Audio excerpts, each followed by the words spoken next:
Indecisive. 1, 2, 1, 2, 3, 4.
Right, indecisive it is called, but decisive you have to be right at the beginning with these big 6-string bar chords and 5-string chords, all major chords, and as it says in the walkthrough you've got to be very careful how you mute those.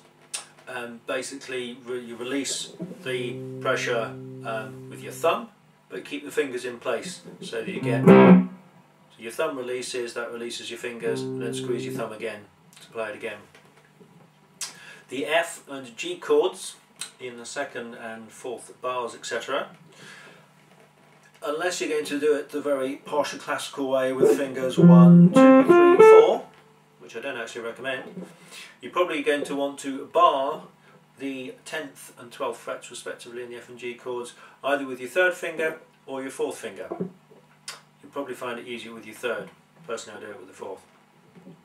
You'll also notice with those chords that we don't want to hit the top string, the one nearest the floor, because it's not in the chord, and if you're barring the higher notes then you're going to be catching your top string with whichever finger's doing the bar.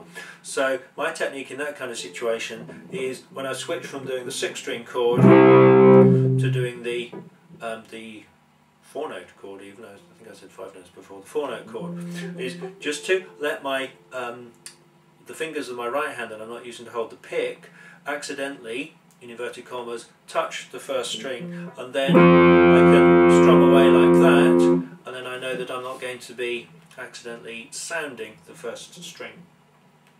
Other thing with this track, your amp tone is probably going to be fairly straightforward, not too fancy, not too much by way of chorus and delay, but it probably does want quite a lot of gain.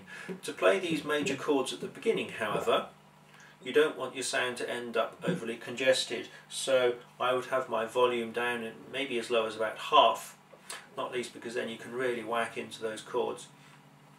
And then you've actually got on the end of the 2nd line most of a bar to roll your volume up to at or near maximum for the sort of melodic riff section, etc. In which section, as so often, we've got a mixture of muted and unmuted notes, so make sure you observe those. Examiners will be looking out for it.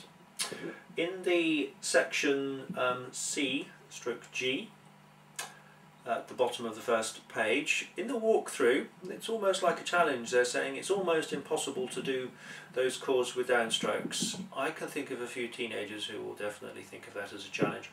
To be honest, I find it really difficult to get those chords at all even and consistent using alternating strokes. I guess what I'm saying is if you can do it with downstrokes, I probably would. It's probably going to end up sounding cleaner.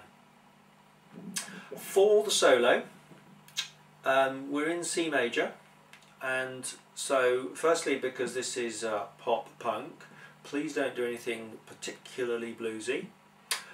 Basically either C major or C major pentatonic, probably more the latter.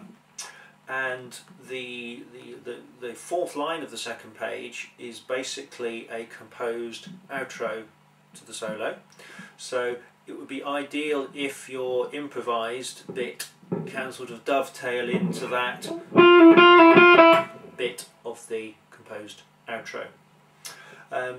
Then really the very last line, when you're doing, make sure as you slide up from the first to the third frets that you hang in there as you get to the third fret, because you've got to make the sound of the third fret notes by the way you slide. You're not meant to replay that, I don't think. So there we go, there's Indecisive.